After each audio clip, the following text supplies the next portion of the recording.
이걸로 해도 되겠죠? 예. 약간 그 북한 같아요.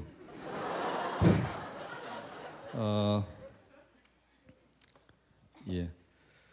그 목사님께 잠깐 아까 예배 전에 인사하면서 그런 복된 소식을 들었습니다. 설교 시간 제한 없다고.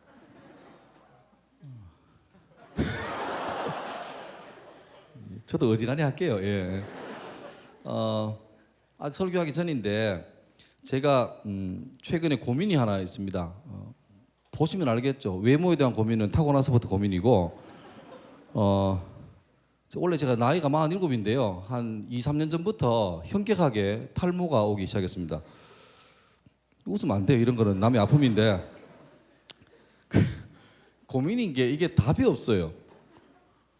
자꾸 머리에 뭔가를 하자니 자극이 가고 놔두자니 가고, 그러니까 이래도 가고 저래도 가는데, 그래서 급기야 지난주에 머리를 한번 자르려 하다가 너무 이제 바람 불면 홀빈하니까 집사람이 집에서 핸드메이드로 한번 파마를 합시다. 그래서 믿음을 가지고 집사람에게 맡겼습니다.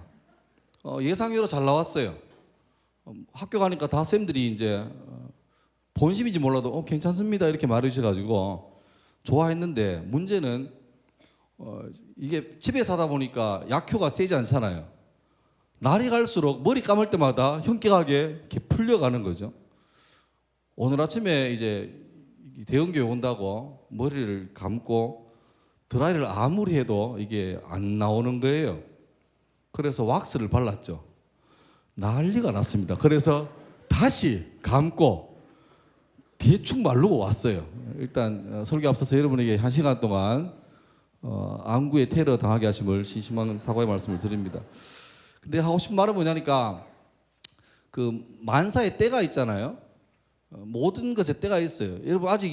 여러분 형제 중에는 아직 탈모의 고민이 없나요? 예. 일반적으로 없잖아요.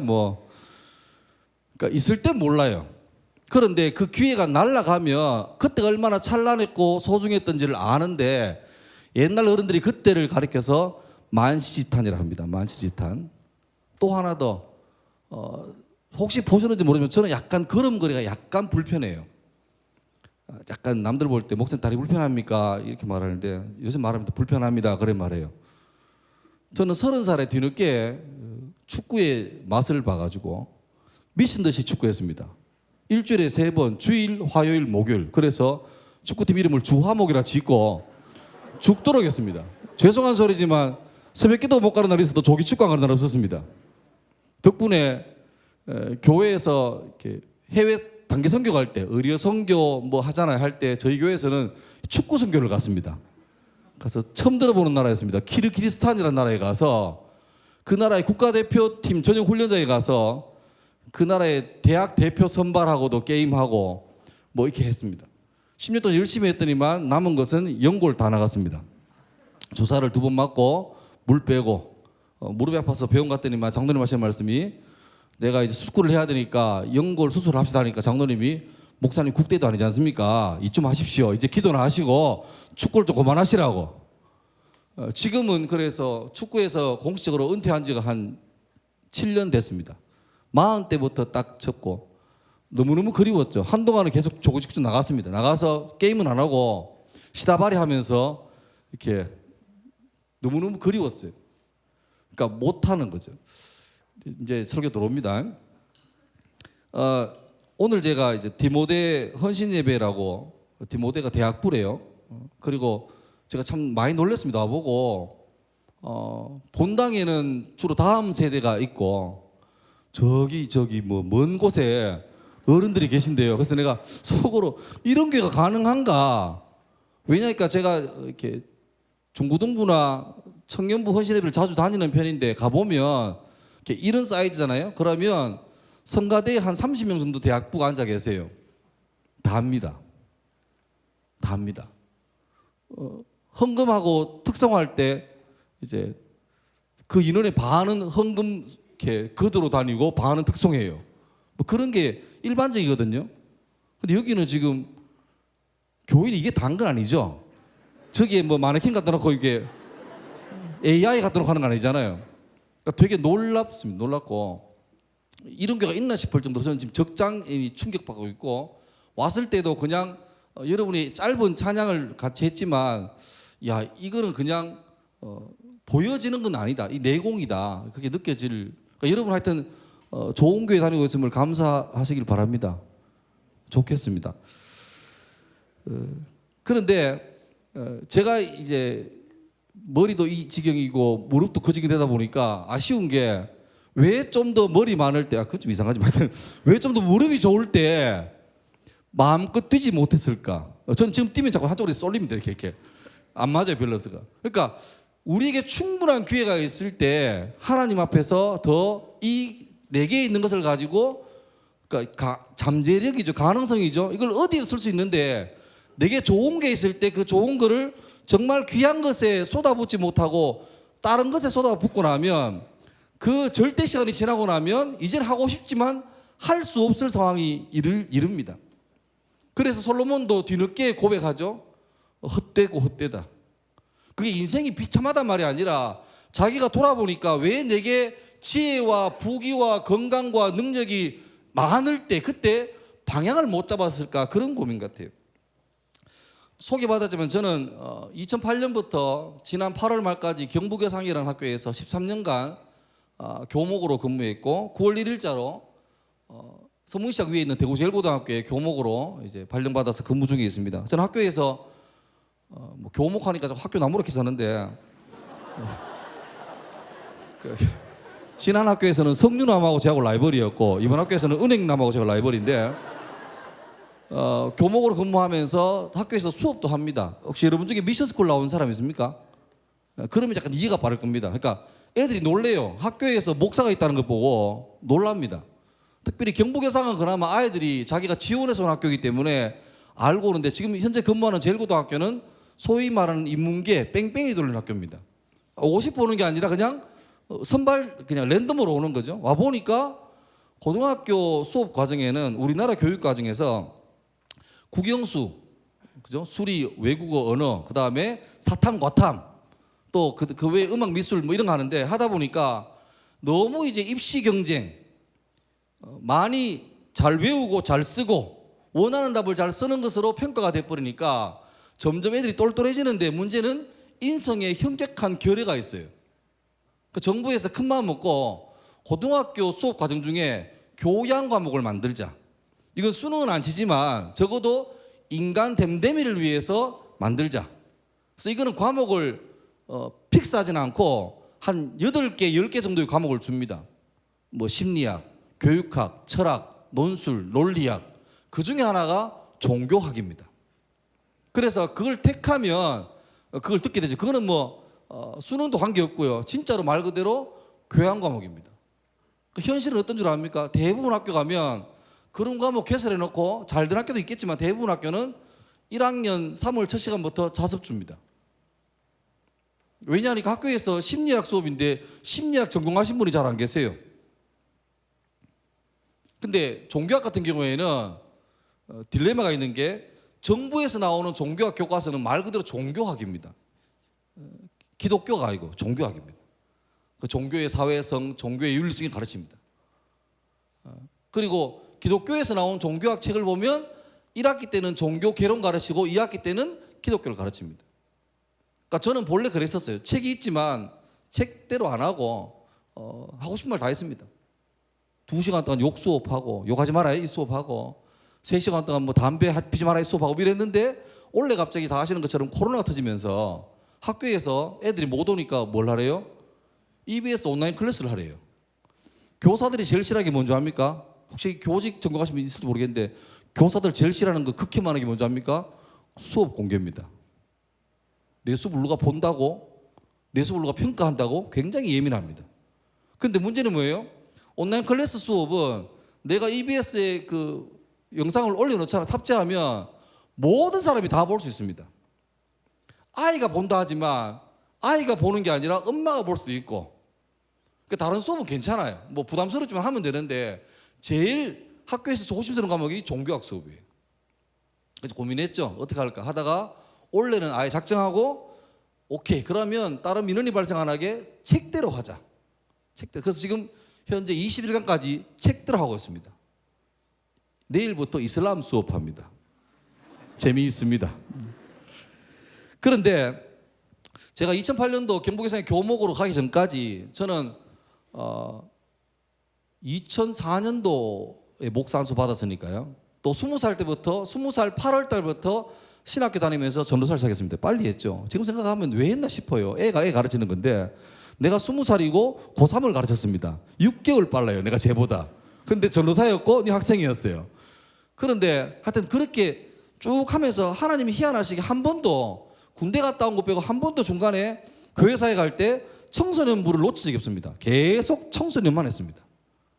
그러다가 이제 학교를 가게 되니까 드디어 저 개인적으로 오케이, 내가 내 동년배의 어떤 목사보다는 중고등학생에 관한 이해가 빠르고 눈높이가 맞고 이해 잘한다고 자신만만해가지고 갔죠. 2008년도 3월 첫 주 지나고 멘붕 왔습니다. 학교에서 현장에서 아이들을 만나봤는데 많이 놀랐습니다. 그리고 그때 제 머릿속에 딱 드는 생각이 딱 4글자였습니다. 속았구나. 교회에서 보는 우리 중고등부 애들은 되게 좋았어요. 믿음이 있었고 잘 살려고 애쓰고 경건에 힘쓰는 그런 아이들이었습니다. 그런데 학교에서 만난 현장에서 만난 아이들은 안 그랬습니다. 전혀 다른 사람이었습니다. 아니, 예수 안 믿는 사람이 그냥 그렇게 사는 거는 뭐 이해하죠. 그런데 문제는 누가 봐도 예수 믿는 사람이에요. 그러니까 영상으로 보시는 부모님들 애 이름 잘 지으셔야 됩니다. 자신 없으면 짓지 마세요. 뭐 다니엘, 요셉이 짓지 마세요. 애 이름이 에스더인데 이름이 한나는 그 끝장난 거잖아요. 한나는 그냥 한나예요. 한나는 할머니 권사님이 맞아요.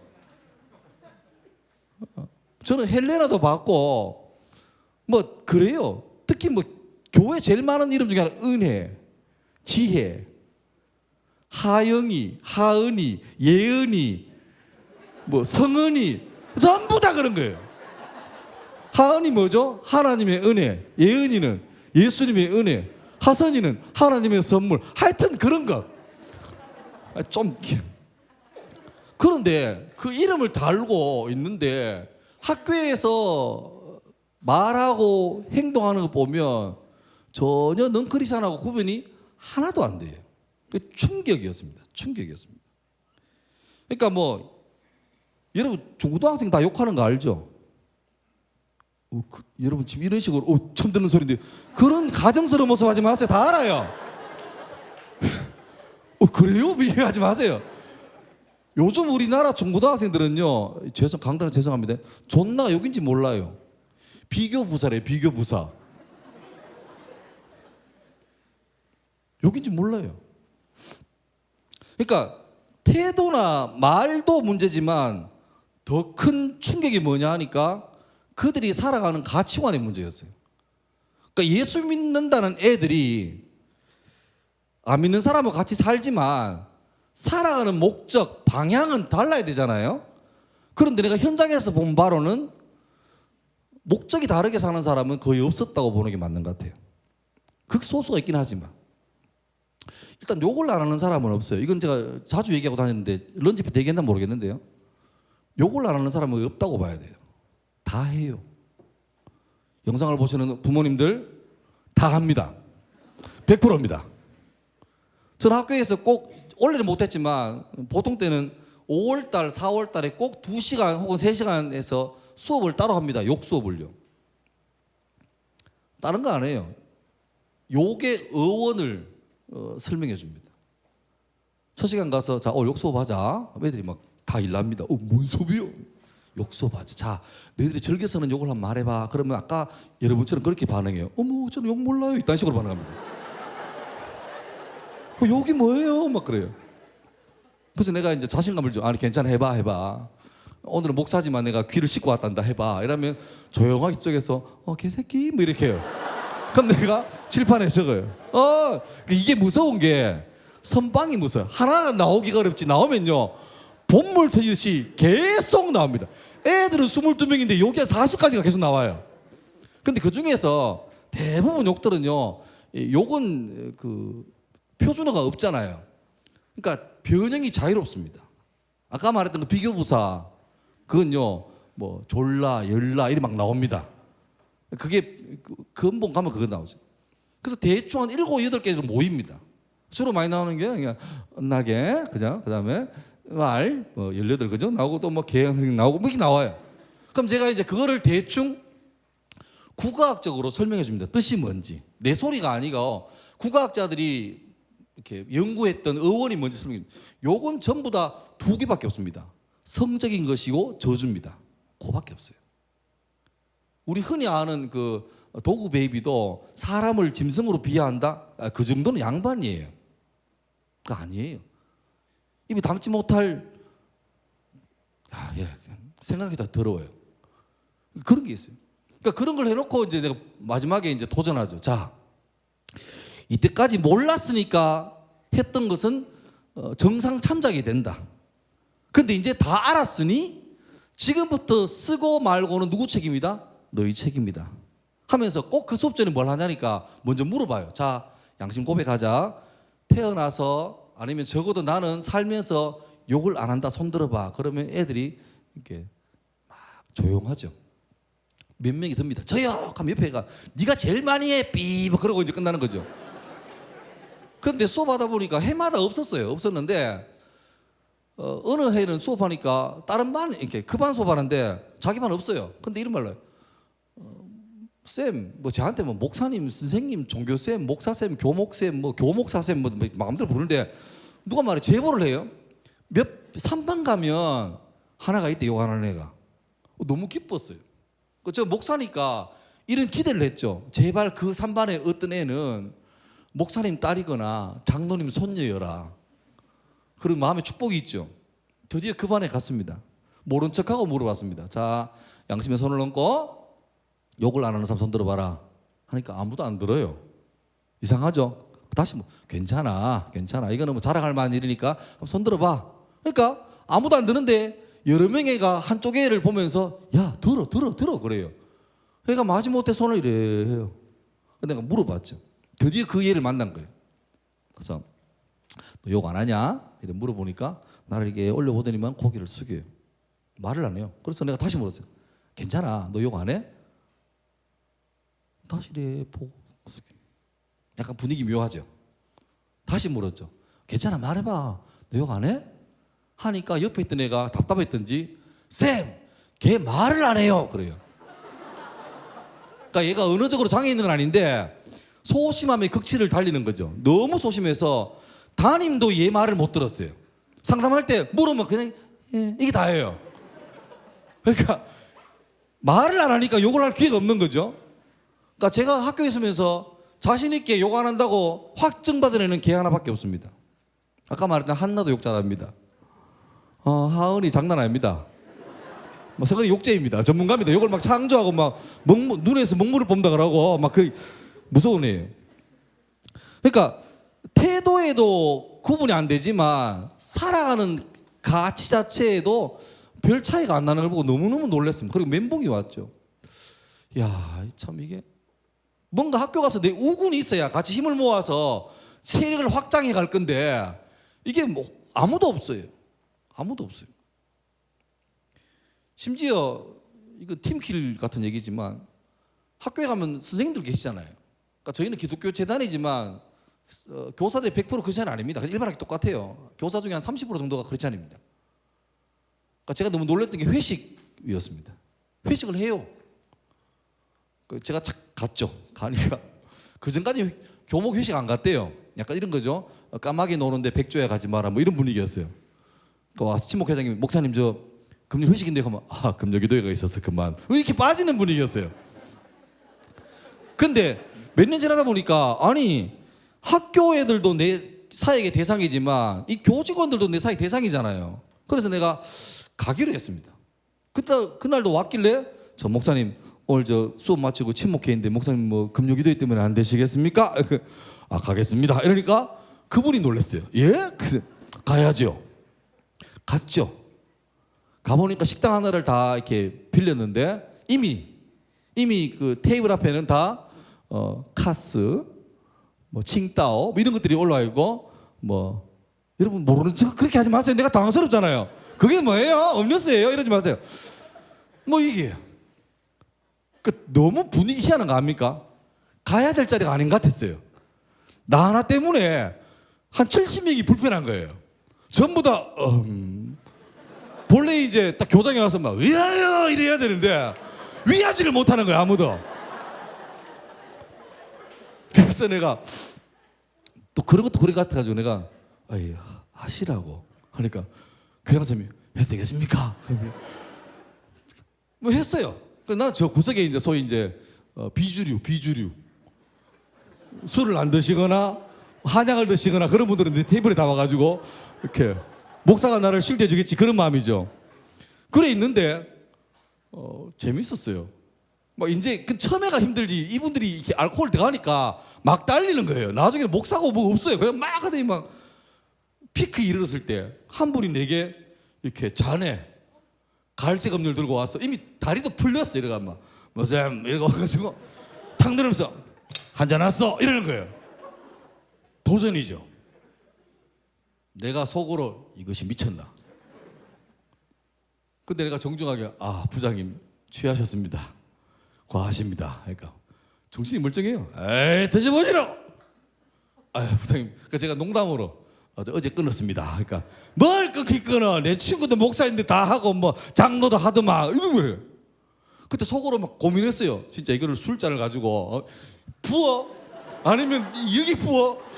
막 이러고 있는데 그러니까 갑자기 그 집이 분위기가 싹 다 이쪽을 보고 있어요. 그때 한 분이 이분은 다리가 더 풀렸어. 이래만 오더니만 나한테 권하시는 그분이 선배 교사인데 보고 반말로 막 욕을 막 하는 거예요. 네가 이 새끼야 목사만 좀 쏴. 그러니까 이분이 무안해가지고 갔어요. 이분이 오더니만 자기가 와가지고 이미 눈도 풀렸고 그 방언을 거의 하는 것 같아요. 선생님 제가 헛기술 하겠습니다. 그래서 이걸 먹고 자기가 마셔요. 그러니까 알고 보니까 그게 처음에 나한테 오신 분이 이렇게 좀 농담으로 콜라하고 사이다를 이렇게 아름답게 섞어가지고 색깔을 비슷하게 낸 거예요. 그래서 이게 놀리려고 온 건데 뭐 분위기 이상해진 거죠. 그러니까 이분이 먹다 보니까 맛이 이상한 거지. 톡 쏘고 막 이런 거예요. 그래 끝났죠. 근데 그 다음 문제였어요. 갑자기 이분이 내 옆에 무릎을 꿇고 들썩 앉아요. 그래서 막 울면서 생각이 50대 중반 남자가 내한테 울면서 목사님 근데 내가 예 부장님 왜 그러십니까 하니까 사실 제가 목사 사입니다 뭐 이러는 거예요. 그 자기 장인어른이 목사님이래요. 그 자기 와이프가 누구란 말이에요? 목사님 따님이에요. 뭐 그러면서 막 나한테 갑자기 고백을 막 하는 거예요. 근데 내가 어떻게 해요? 예 그거 이렇게 치웠죠. 내가 그날 회식을 어떻게 마치 모르겠는데 마치고 집에 가면서 차 타고 집에 가면서 이야 내가 잘못 왔구나. 내가 어제 말해야 될 곳에 왔구나. 그 생각이 들었고 도대체 다음 주 월요일 가서 이 학교의 쌤들을 볼 때 내가 어떻게 보겠느냐 막 고민이 되더라고요. 그리고 주말 지나고 주일 지나고 학교 갔는데 예상에 반전이 생겼습니다. 선생님들이 나한테 와서 인사를 엄청 하는 거예요. 왜 했겠습니까? 학교 생기고 60년 동안 교목이 없던 적은 한 번도 없었어요. 그런데 60년 동안 교목이 회식 따라간 것은 제가 처음이었어요. 그러니까 쌤들이 다 아는 거죠. 저 교목은 독야청청 홀로 거룩하다고 우리는 죄덩어리다. 그렇게 느끼셨던 거예요. 근데 세상에 그분들 느끼기에는 그 고귀하신 목사님께서 친히 강림하셔서 그 낮고 저녁까지 같이 함께 임마누엘처럼 하신 거죠. 그러니까 자기들이 너무너무 그게 고마웠대요. 그러니까 목사님이 우리하고 같은 편이군요 깨달았대요. 근데 저는 그거는 은혜 안 받고 하여튼 생각에 진짜로 성도들이 그러니까 그 우리 교직원 중에도 집사도 있고 장로도 있고 안수집사 있고 권사 다 있잖아요. 교회 청년도 있고. 그러니까 얘들이 살아가는 세상이 만만치 않겠구나. 근데 문제는 만만치 않은 세상에서 멋있게 거슬러 흐르는 강물을 거슬러 올라가는 저 연어들의 몸짓같이 힘있게 치고 올라가면 되는데 대부분 다는 홍수에 떠내려가는 죽은 돼지처럼 같이 떠내려가더라고요. 처음에 뭐 하면 안 되는데 하다가 뭐가 세게 하면 예 감사합니다 하고 뭐가지고 얼굴이 벌게가지고 막 모사 안녕하세요 하고 막 그거 보면서 야 이게 청소년들도 청년들도 기성세대들도 교회에 오면 주일날은 이렇게 홀리하고 그죠? 아까 찬송 불렀던 것처럼 하나님의 그만 하는데 그게 주일 땡 하고 나가고 이제 사라졌지만 주일 밤에 개콘에서 빰빰빰 하는 순간에 거룩하면 날아가 버리는 거예요. 날아가고 주일 받았던 은혜, 감동, 결단 이런 거는 그냥 처음에는 갈등했지. 살아보려고 막 월요일, 화요일 가다가 수요일 무너지고 다음 주는 더 열심히 해서 막 목요일까지 갖고 이랬는데 연이은 실패로 자꾸 어떤 신앙적인 자존감이 낮아지는 거예요. 이런 거는 목사님이나 장로님이나 하지 내가 하겠나 그러면서 이제는 실패에 익숙한 자기가 되어버려가지고 세상 앞에서 예수 믿는 사람답게 살려는 애조차 안 쓰는 그런 사람이 버글버글 거리는 걸 저는 비로소 본 거죠. 저는 학부도 신학교 나오고 대학원도 신학대학 나와서 솔직히 말하면 군대 2년 반 내 빼고는 세상을 거의 몰랐어요. 그러니까 주일 올 때마다 내 앞에 앉아있는 고등학생들 기도 잘하고 찬양 뜨겁게 하고 말씀 볼 때 막 적으면서 외우려는 그 애들 너무 소중했죠. 그리고 다 그런 줄 알았는데 내가 뒤늦게나마 현장에 들어가 보니까 거기에 사는 삶이 퍽퍽함이 만만치 않더란 거고 솔직히 고백하면 나조차도 만만치 않았어요. 저는 제가 목사인 게 정말 감사해요. 왜요? 내가 목사라는 걸 다 아니까 남들이 내게 필터링해서 어떤 말을 하죠. 그리고 아직 젊진 않지만 하여튼 그래도 나이는 별거 안 되는 것 같지만 학교 가면 제가 이제 한 미드필더쯤 돼요. 미드필더 공격형 미드필더쯤 돼요.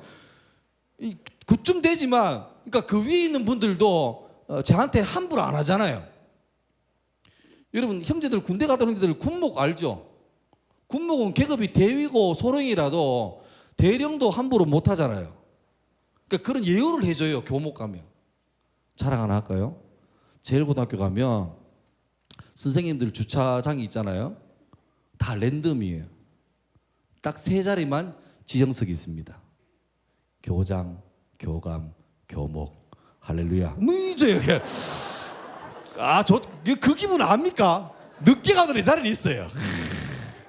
혹시나 내가 출장 갔다 왔는데 다른 사람이 내 자리에 차를 대놨잖아요. 그럼 학교에서 일하는 그 주사 선생님이 막 달려와가지고 전화가 막무락합니다. 어디 차를 댔냐고 목사님 자리인데. 그때 그 기분 이거 역시 뭐 그런데 그런 내게조차 나조차 와 내가 목사니까 그나마 이 정도로 되지. 만약에 내가 진짜로 말 맞다나 그 뭐 사범대학 나와가지고 교직다 학교에 기간제로 들어갔다.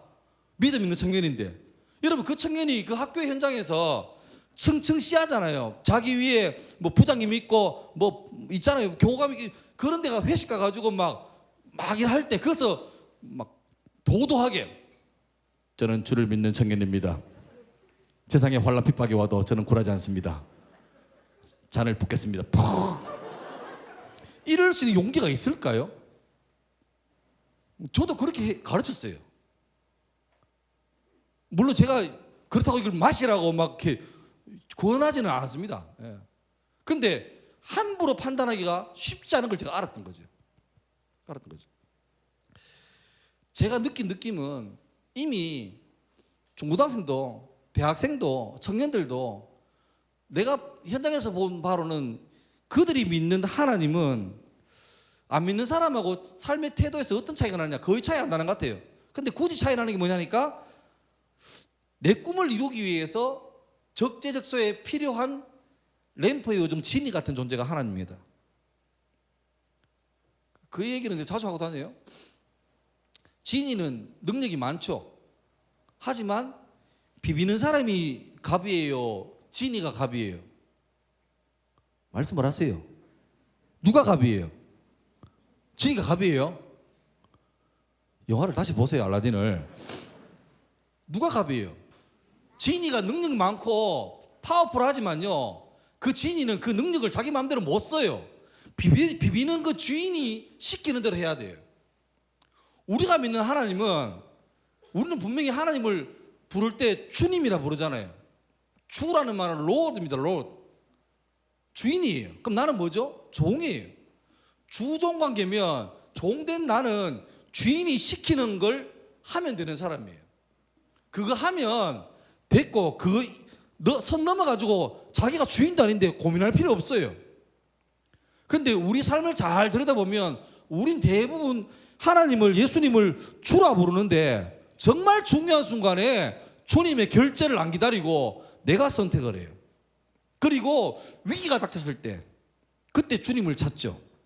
어디 계십니까? 이렇게 하면서. 슬픈 소식이지만 새벽 기도를 안 나오시던 분이 갑자기 새벽 기도를 와서 새벽 기도가 마친 다음에 혼자 막 울면서 기도해요. 그럼 일반적으로 얼마나 아름다운 모습이에요? 근데 보통 어떻게 생각합니까? 문제 있는갑다. 감당 못할 문제가 있는갑다. 그러니까 우리는 일상 삶에서 평소에는 주님을 주님 대접 안 하고 있다가 내가 감당 못할 문제를 만나면 그때 열심히 비벼요. 주님 불러요. 그래서 막 주님하고 딜합니다. 이번에 우리 남편 승진만 하면, 이번에 우리의 대학교 여기만 가면 내가 뭘 하겠다고. 여러분 주인하고 좋은 그런 거 아니에요. 어디 종이 가가지고 주인이 오늘 밭 좀 매라 그러면 연봉 협상 다시 합시다. 밭은 제가 좀 고민해 봐야 돼. 이거는 그 죽음이에요. 그런 걸 너무 많이 봅니다. 오늘 본문에 봤던 마태복음 16장 참 유명한 장이죠. 특별히 16절 말씀은 뭐 베드로 신앙고백 유명하잖아요. 여기 배경되는 빌립보 가이사랴는 한마디로 이스라엘이지만 전혀 이스라엘답지 못한 곳입니다. 그러니까 이스라엘 최북단이에요. 우리나라로 치면 한라에서 백두할 때 백두예요. 요것만 건너가면 다른 나라예요. 그래서 국경지역이어서 이방 문화와 자주 접촉이 있었고 또 거기에는 헬몬산 근처이기 때문에 헬몬산에 만년 눈이 왔다가 녹으면서 땅속으로 스며들어요. 스며들었다가 이 빌립보 가이사랴 지역 근처에서 용천대라 그러죠. 어렵죠. 땅속에서 물이 이렇게 솟구쳐요. 그러니까 본래 중동 지역은 아주 건조한 지역으로 유명하잖아요. 비가 잘 오지 않는, 이른 비와 늦은 비 때문에 비가 잠깐 오는 지역인데 이상하게 이 빌립보 가이사랴 이 지역은 1년 내내 그 큰 산에서 땅속으로 스며들었던 것이 땅속에서 지상으로 스며 나오는, 그래서 빌립보 가이사랴는 숲도 우거져 있고 맑은 샘이 막 터져 나오는 전혀 이스라엘 같지 않은 곳입니다.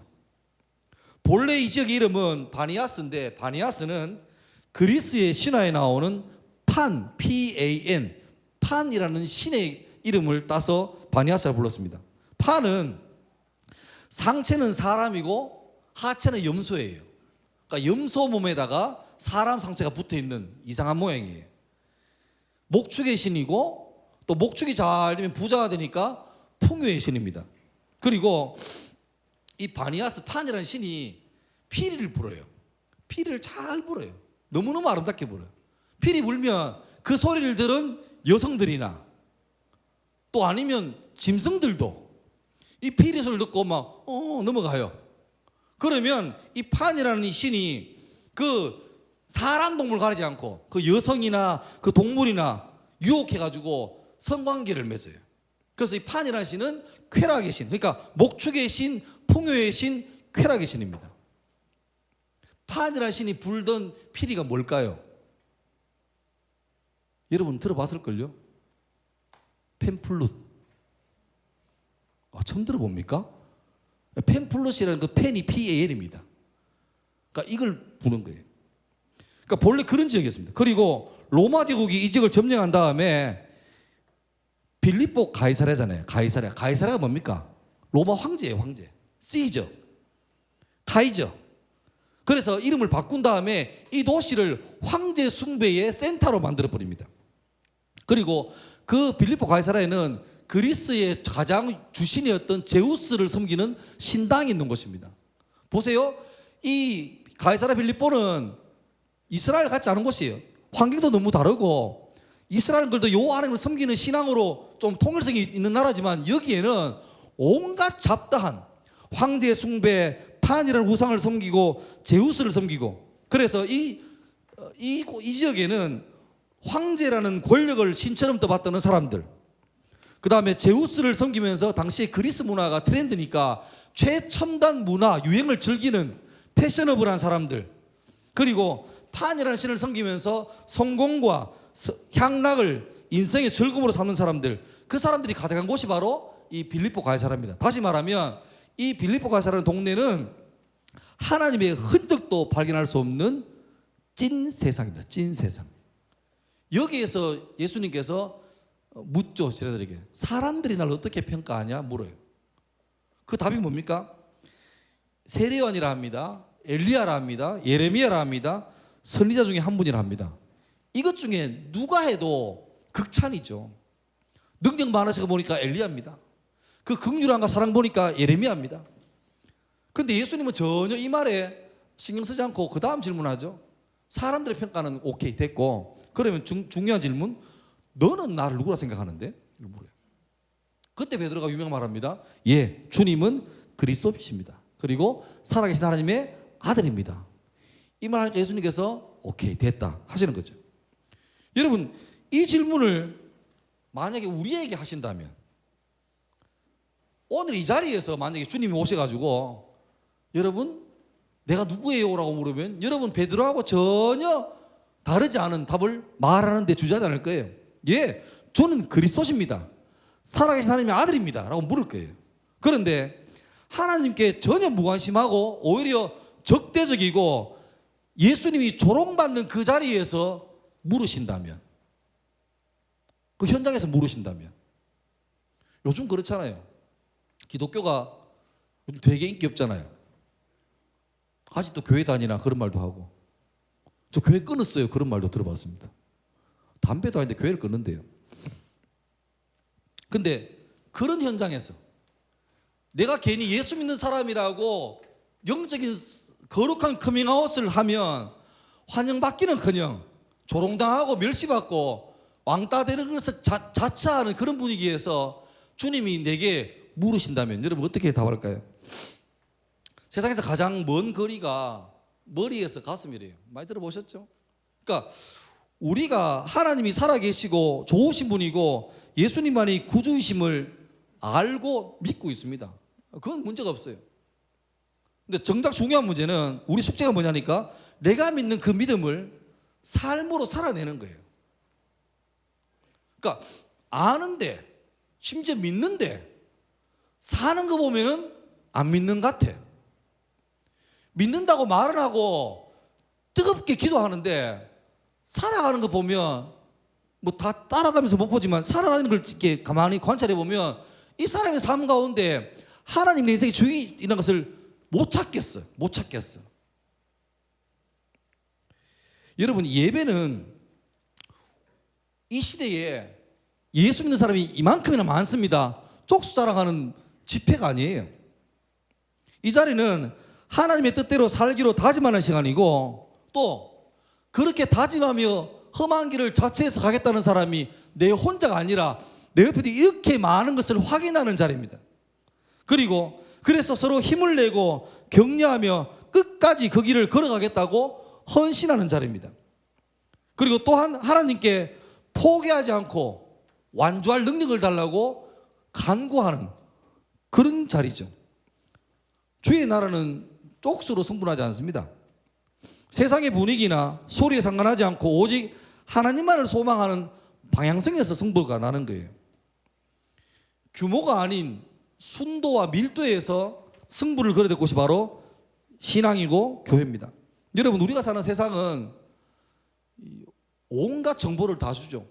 저는 초창기에 중고등부 사회 가면 주로 수련회에 가면 주로 메시지 내용이 거의 동일했습니다. 뭐냐니까 예수 영접하는 것, 출발이니까 했어요. 뭐 다 눈 감으세요. 뭐 그러고 막 했어요. 예수를 주로 믿으면 산다. 생명이 출발한다. 했어요. 그리고 청년 집회 가면 주로 했던 게 뭐냐니까 사명. 주님이 너희를 향한 뜻이 있다. 뜻이 있다. 근데 그 사역을 한 10년, 20년 넘게 해오다 보니까 그러면서 제가 학교 사역하고 겹치면서 최근에 방향을 좀 틀었어요. 뭐냐 하면 물론 예수 믿는 그 믿음의 확신 출발이죠. 생명의 출발은 좋은 건데 이제는 그거는 대충 된 것 같은데 문제는 왜 이렇게 교회가 이 땅 가운데 이 시대 가운데 욕 들어먹느냐. 쪽수는 많아요. 규모는 크고 가진 돈도 있고 교회 건물이 웅장하고 장난 아닌데 한 번씩 모이면 뭐 부활절 여러분 때 몇만 명씩 모여요. 무시 못하니까 시장도 오고 국회의원도 와서 서로 인사하잖아요. 근데 그렇게 오는 사람들 마음속에 예수님에 대한 경외심이 없다는 거죠. 왜요? 아마 모르긴 몰라도 그 사람들 마음속에 얘들 뭐 쪽수만 많지 뭐 별거 없다. 왜냐니까 순도와 밀도에서 너무 희석되어 있는 거죠. 그래서 최근에는 아까 말했지만 똑같은 거예요. 예수 믿는 사람이 예수 믿는 것밖에 없지 똑같이 성공해야 되고 잘 살아야 되고 서울대 가야 되고 그래서 고등학교 3학년 내내 열심히 예배 잘 드리고 수능 전 주일까지 와서 깨끗하게 예배 드리고 갔는데 수능에서 원치 않는 결과를 얻고 이러면 어떻게 합니까? 말은 못해도 주변에서 봐라 니까 알아봤다. 너무하더라. 그런데 어떤 애는 고3 3월달 되자마자 담당 교육자에게 부모님이 통보하죠. 11월까지 교회 쉽니다. 열심히 학원 보내요. 그럼 이놈들은 다 OMR 카드 밀어 써야 되는데 또 시험을 잘 친다? 좋은 대학 가요. 그 수능 끝나고 영광스럽게 회군하죠. 개선합니다. 그리고 그 부모가 자랑스럽게 교회 앞에다가 감사기도 제목을 써가지고 헌금하면 온 게 그걸 보고 기뻐하고 칭찬해요. 뭡니까 이게? 저 다 제가 겪은 얘기예요. 근데 전도사 때 우리 고등부 부감 집사님이 현직 학교 교사였는데 자기 아들 고3 때 교회를 안 보냅디다. 자기가 고등부 교사인데. 근데 어린 마음에 했어요. 집사님이 교사를 치우든지 애를 교회 보내라. 하니까 그때 내가 27이었죠. 이런 말을 했어요.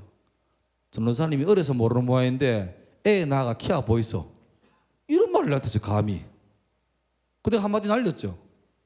집사님 잊지 마시라고. 애는 집사님 키우는 거 아니라고. 주님이 키운다고. 그 1년 동안 교회 안 왔던 애 잘 됐을까요? 안 됐을까요? 잘 됐습니다. 충북대 수의과 같습니다. 잘 됐죠. 그래서 아버지가 자랑스럽게 교회에 이제 컴백해야 되는데 문제가 생겼어요. 아들이 교회 안 오겠대요. 난리가 났어요. 아버지는 빨리 아들 데리고 가서 교회 자랑해야 되는데 안 되는 거예요. 애가 신앙 없는 애는 아닙니다. 나중에 이런 고백을 해요. 저한테 3월 달에 교회 가려니까 아버지가 교회 오지 말아요. 아버지가 안수립사 했습니다. 네가 지금 교회 갈 때는 정신 차리라고. 학원 끊어서 학원 가고 공부해라. 그래서 애가 계속 대단한 놈이죠. 첫 주에 학원 째고 인근 대학교 가가지고 친구 몇 명이랑 맥주를 짝으로 사가지고 필름 끊어지도록 술을 마셨습니다. 그리고 주일 밤에 기어 들어왔어요. 그러면 부모님이 이거 하이카나 그래가지고 교회 보낼 줄 알았는데 부모가 더 세. 꼼짝 안 하더래요. 한 달을 술제가 들어왔는데 꼼짝 안 하더래요. 한 달 만에 얘가 간을 기능을 읽고 결심했죠. 오케이 공부한다. 공부 독하게 해서 반드시 좋은 데 가가지고 부모한테 복수한다. 그 복수가 뭐죠? 교회 안 나오는 거예요. 나중에 그 부모가 저한테 와가지고 전선생님 우리 애 좀 만나달라고. 불과 10개월 만입니다. 10개월 만에 좀 만나달라고. 교회를 안 온다고. 내가 좀 빈정거렸죠. 아니, 알아서 하시라고. 집사님 자식이니까 알아서 하시라고. 난 모르겠다고. 물론 지금은 교회가 다 회복돼가지고 잘 다니고 있습니다만은. 그러니까 이런 경험하면서 우리 그러니까 구원의 확신도 좋고 성공해서 사명도 좋은데 문제는 삶의 가치관이 예수 믿는 사람으로 완전히 세팅이 안 되면 얘는요 주님을 목적이 아니라 수단으로밖에 사용 못하는 거예요. 이놈들은 사고를 더 쳐요. 왜? 필요할 때 주님 찾고 죽게 멍 돌릴 때는 관심도 없어요. 다 자기 능력이에요. 왜 세상 사람들이 예수 믿는 사람을 독선적이다, 이기적이다 하는 줄 아세요? 물론 안 그런 분도 있겠지만 상당히 많은 수는 우리가 예수 믿는 사람들이 더 섬기고 낮아지고 양보하고 못하고 더 욕심을 내요. 더 높은 곳에 점령해가지고 이걸로 섬기는 게 아니라 군림하고. 그렇기 때문에 지금은 이 교회라는 복음이 마치 혐오집단처럼 되고 말았다. 더 큰 문제는 그런 선배들의 잘못된 신앙의 양분을 다음 세대가 고스란히 전수받아요. 전수받아요. 온갖 세상에 오염된 가치관들이 일주일에 주일 하루 빼고 나머지 대부분 시간을 다 우리를 점령시킵니다. 시편 23편 보면 여호와는 나의 목자신이라고 기록되어 있잖아요. 근데 여러분 실상은 어떻습니까? 여호와는 내 목자가 아니라 스마트폰은 나의 목자예요. 아침에 일어날 때 스마트폰이 알람을 울리시는 음성을 듣고 깨어납니다. 시간 날 때마다, 짜투리 날 때마다 폰을 들여다보면서 뭐 소통도 하고 영상도 보죠. 그리고 침대에 엎드려가지고 잠이 오기 직전까지 유튜브를 보다가 잠들어요. 하루 24시간 중에 주의 말씀이 내 발의 등이요 내 길에 빛이라는데 말씀이 스며 들어올 공간이 있나 없나요? 근데 그렇게 사는 우리가 주일날 예배 와서는 또 너무너무 아름답게 예배해요. 원래 여러분 너무 몰아세워서 미안한데 잘하시면 되잖아요. 구약 성경에 보면 하나님이 이런 말씀 하십니다. 제발 성전문을 좀 닫아다오. 누가? 나 쟤들이 내 앞에 와서 예배하는 게 죄송합니다 역겹대요. 왜? 아니 월화수목금토를 신실하게 살려고 애쓰고 하다가 실패하더라도 그런 모습으로 와서 주님 한번 힘 더 주세요. 그럼 나 열심히 할게요. 이러면은 좀 하나님 마음 아버지 마음속에 아이고 그래 힘들어야 될 건데 얘들은 성전을 나간 다음부터는 마음도 없어요. 온갖 그냥 세상 가치관으로 살다가 쩔어 살다가 주일 되면 그냥 습관적으로 본능적으로 와서 정한 시간 때우고 가는 거죠. 하면서 종교적인 만족감. 여러분 신앙은 가능성이 아니에요. 왜 예수 믿나 물어보니까 천당 가려고요. 천당 있나 없나 모르겠는데요. 근데 있으면 대박이잖아요. 이러시끔 안 믿는데 혹시나 죽은 다음에 눈 뜬 데 뭐 있으면 어떡해요? 그래서 가능성으로 믿는 거지. 그런 사람하고 내 인생의 목표는 오직 주님이다. 이런 사람하고는 똑같이 예수 믿고 교회 다니지만 삶의 무게가 다르잖아요. 다시 말하자면 이 시대는 쪽수로 밀어붙이는 시대는 지났습니다. 인정 아무도 안 해요. 이제는 내 삶 속에 얼마나 예수 믿는 밀도가 높은가, 순도가 높은가, 그걸로 승부를 해야 돼요. 그리고 죄송한 말이지만 제가 살아보니까 이런 말 있잖아요. 사람 변하면 죽는다는 말 들어보셨습니까? 그만큼 사람은 변하기가 힘들어요. 이미 가치관이 굳어지는 사람들은 그 가치관을 전향적으로 바뀌는 게 쉽지 않아요. 무슨 죽을 병 걸려가지고 의사가 3개월입니다. 이쯤 되면 예수를 믿어요. 잘 안 변해요. 근데 아직 다음 세대라 하는 여러분까지는 그나마 좀 몰랑몰랑해요. 그래서 지금 방향을 확실히 안 잡아놓으면, 세팅 안 해놓으면 나중에 가지고 언젠가 돌아오겠지라고, 그거는 위험한 얘기입니다. 이제 마무리하겠습니다.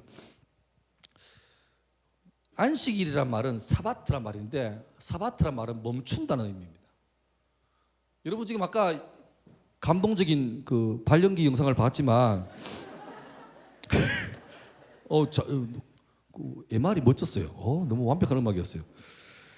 근데 여러분 그 복잡한 세월 만만치 않죠? 열심히 살고 다들 정말 열심히 합니다. 요즘 뭐 열심히 안 살면 안 되잖아요. 그런데 우리가 진짜 잘 가는가를 보기 위해서는 무조건 열심히 할 게 아니라 좀 멈춰서 봐야 돼요. 내가 지금 잘 가고 있나? 누군가 그 말을 해요. 만약에 나무를 이렇게 찍으라고 도끼를 주면 1시간 시간 주면 자기는 45분을 도끼 나를 갈겠대요. 열심히 하면 되는 게 아니에요. 때로는 멈춰 서서 남들이 막 도끼로 남을 찍을 때도 조급하지만 서서 갈 필요가 있어요. 그래야 더 많이 하는 거죠. 여러분 좀 열심히 이 정도 제가 다시 말하자면 이 빈말이 아니라 참 열심히 감동스러운 교회예요. 근데 아깝잖아요. 열심히 했는데 그냥 마음속에 흥 때문에 열심히 했다가 정작 나중에 내 인생의 방향을 걸어야 될 가치관은 관계없이 살다면 이게 너무 아깝잖아요. 멈춰 서서 내가 지금 잘 가고 있는가? 방향은 잘 잡았는가? 내 꿈꾸고 있는 내 미래가 내 야망을 위해서 주님의 능력을 빌었을 모습인가? 아니면 살든 죽든 나를 통해서 주께만 영광 돌리는 게 내 삶 목적인가? 이것만 잘 정리하면 그게 말 그대로 헌신 예배가 될 줄 믿습니다. 여러분 우리는 넘어져요. 번번이 실패합니다. 완벽히 살짝 없어요. 오늘 예배하지만 내일 비참한 패배자가 되어서 무너진 마음으로 서러워할지도 몰라요. 근데 희망스러운 것은 주님이 그런 우리를 아신다는 거예요. 지금 손들고 막 눈물 흘리고 해봐야 내일 내가 또 야동 보고 있고 입만 대면 욕하고 있고 그거 알아요. 근데 그렇기 때문에 안 한다가 아니라 그럼에도 불구하고 주님은 다시 그 자리에서 실패의 자리에서 일어나라고 격려하시는 분. 사람이 여러분 죄를 다양하게 짓지 않습니다. 제 경험상 전공이 있습니다. 전공이 사람마다 약한 부분이기 때문에 늘 거기에 탁탁 걸려요. 여러분 잘 모르겠지만 레코드판 이런 거 있거든요. 거기 키스가 나면 바늘 돌 때마다 거기에 탁탁 튀어요. 오늘 A 죄 짓고 내일 창의적으로 B 그 다음 C 이렇게 안 지어요. 약한 부분 늘 지어요. 질투가 심한 사람은 늘 분노하는 거. 이것 때문에 기도하고 또 기도하지만 기도 끝나고 3시간 뒤에 또 분노해요. 깊은 밤 홀로 방에 문 잠가놓고 야동 즐기는 형제도 있습니까? 주께 끊어달라고 몇 번 기도했습니까? 딱 끊어지던가요? 주를 묵상하지 않고 제 속 누나들을 묵상하고 있어요. 그게 우리 모습이에요. 근데 그렇다고 해서 그 자리에서 아유 난 안 되겠다 포기하자 라고 하면 마귀가 좋아하죠. 그때마다 부끄럽지만 쪽팔리지만 그 모습 그대로 주님께 나와야 돼요. 왜요? 그렇게라도 주께로 나가야 우리 삶이 방향을 바로 잡히기 때문입니다. 오늘 제가 제목을 너에게 난 뭔 소리인지 알겠죠? 이 교회에서 예수 그리스도는 여러분 모두의 주인이십니다. 중요한 건 오늘 말고 내일 이 시간에 내일 4시 50분에 여러분 어디 있을지 모르지만 그 자리에서 여전히 주님은 주인이셔야 돼요. 화요일도 수요일도 아침에도 새벽에도. 여러분 쉽지 않습니다. 그런데 하나님 기뻐하신 일이라면 함께 걸어가야 될 가치가 있는 것입니다. 여러분 삶에서 하나님 살아계심을 좀 삶으로 증명할 수 있길 바랍니다. 그 사람이 이 대형교회에서 많이 나올수록 주님이 기뻐하시고 또 그렇게 살아야 여러분 삶이 고민하지 않고 이게 몸이 힘들고 가난하고 차원이 아니라 내 심령이 주님이 세우신 길로 가면 힘이 나고 능력이 있는 거예요. 그런 사람이 독수리처럼 날개치며 올라가는 능력을 맛보는 것입니다. 여러분 마음속에 주님이 너는 날 누구라 하느냐 그 우상 가득한 빌립보 가이사라에 가득한 곳에서 물을 때 힘들겠지만 애쓰고 노력하고 기도하면서 주여 고민하지 않고 어떤 자리에서도 주님은 그리스도십니다. 고백할 수 여러분 되시기를 주의 이름으로 축원합니다. 우리 혹시 찬양 반주가 될까요? 마지막 날의 찬양 우리 1절만 한번 하고 기도 한번 하고